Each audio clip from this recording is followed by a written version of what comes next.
ধারের এক ঘাস বনে হাঁসের একটি বাসা ছিল। সেই বাসায় সে একটি ডিম পাড়ে। একদিন এক ধূর্ত শিয়াল এসে হামলা করলো মা হাঁসের বাসায়। তুমি এসব কি করছো?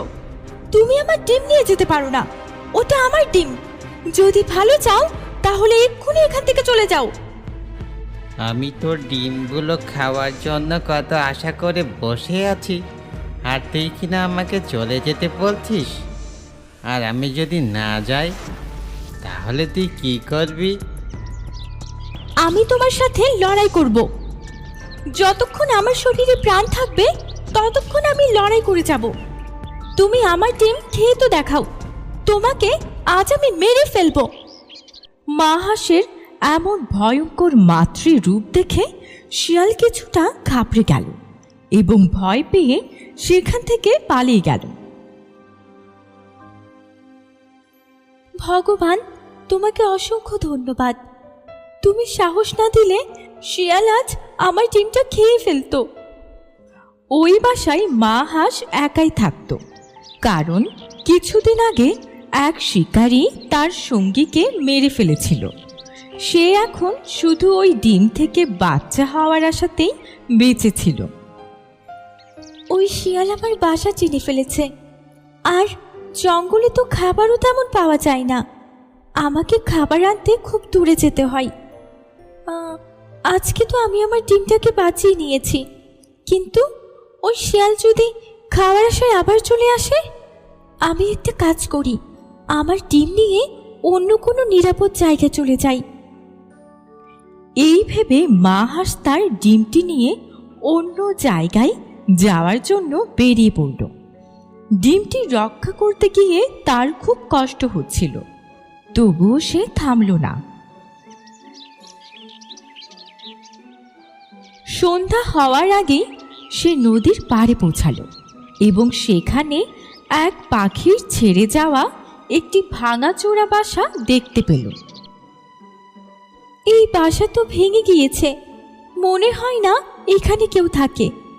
আজ রাতটা কোনো রকমে এখানে কাটিয়ে দিই, কাল না হয় বাসাটা একটু ঠিক করে নেব। তাছাড়া এখানে থাকলে জল খেতেও দূরে যেতে হবে না। এই ভেবে মা হাঁস সেই ভাঙা বাসাতেই আশ্রয় নিল। আর ২-১ দিনের মধ্যেই আমার ডিম ফুটে সুন্দর ছানা বেরিয়ে আসবে, আর আমার সব দুঃখ দূর হয়ে যাবে। এই ভাবতে ভাবতে সে ঘুমিয়ে পড়ে। কিন্তু রাতে ঘুমের ঘোরে মা হাঁসের ডিম সেই ভাঙা বাসাটি থেকে গড়িয়ে নদীতে পড়ে যায় এবং ডিমটি নদীর জলে ভেসে চলে যায়।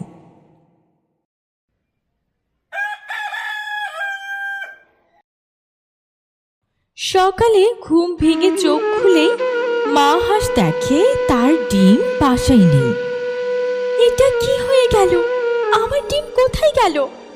শিয়ালের ভয়ে নিজের বাসা ছাড়লাম, তবুও আমি আমার ডিমটাকে রক্ষা করতে পারলাম না।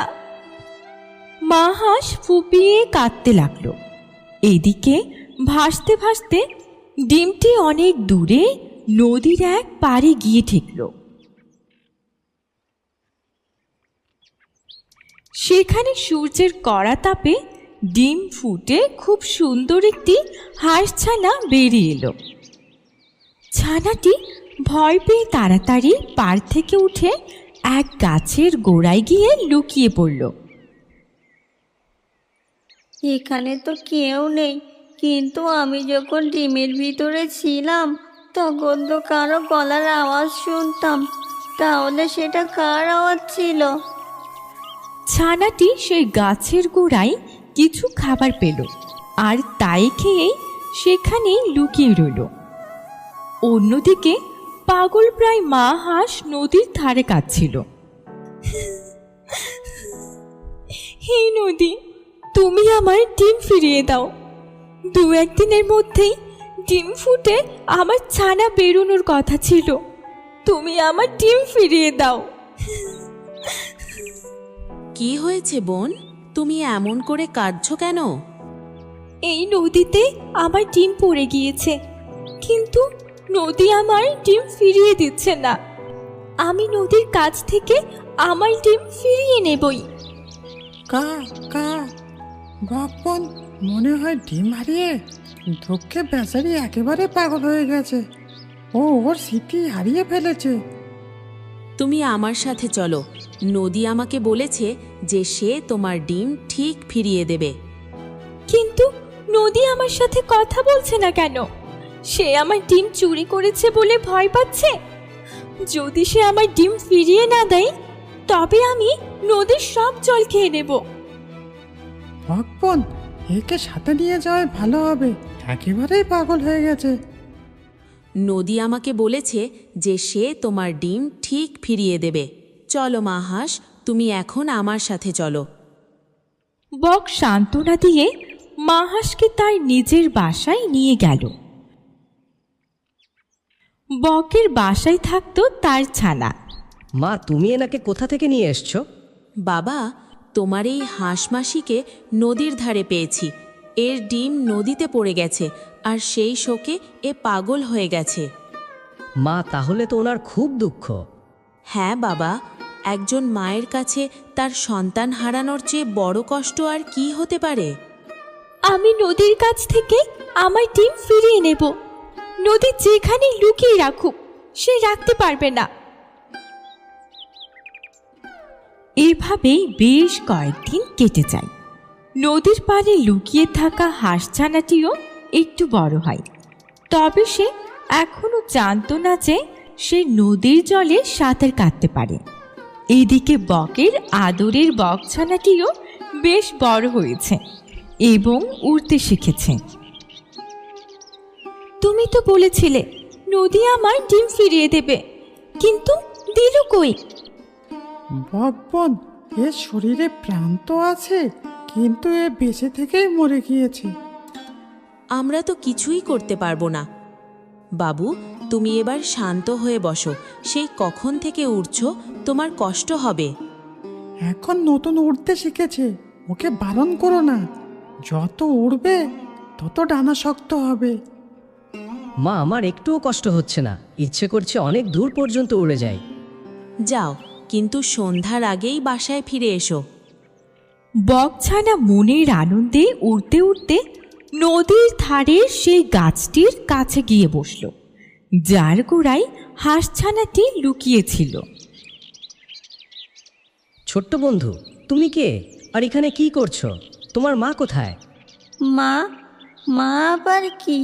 আমি তো জানি না। মা হলেন তিনি যিনি আমাদের জন্ম দিয়েছেন এবং আমাদের খুব ভালোবাসেন। কিন্তু আমি তো কাউকে চিনি না। ডিমের ভিতরে থাকতে একটা গলার আওয়াজ শুনতাম, কিন্তু ডিম থেকে বেরোনোর পর কাউকে দেখতে পাইনি আমি। নদীর পাড়ে জন্ম নিয়েছে আর কাউকে দেখতে পায়নি? একে দেখতেও তো একদম হাঁস মাসির মতো। তুমি কি উড়তে পারো? না, আমি তো জানি না কিভাবে উড়তে হয়, আর কোনোদিন তো আমি উড়িও নি। সন্ধে হয়ে আসছে, আমি তাড়াতাড়ি বাসায় ফিরে মাকে সব বলি। বকছানা বাসায় ফিরে বকমাকে সব কথা খুলে বলল। পরদিন সকালে বকছানা তার মা বক আর মা হাঁসকে নিয়ে সে গাছের গোড়ায় গেল। হাঁস বোন, এবার তুমি নদীর কাছে তোমার ডিম ফেরত চাও। হে নদী, ও নদী, তুমি আমার ডিম ফিরিয়ে দাও। আমি কবে থেকে অপেক্ষা করছি। মায়ের সেই চেনা গলার আওয়াজ শুনে হাঁসছানাটি ঝোপের আড়াল থেকে দৌড়ে বেরিয়ে এলো। মা, আমার মা, আমি আমার মাকে খুঁজে পেয়েছি। এই তো সেই গলার আওয়াজ যা আমি ডিমের ভিতর থেকে শুনতাম।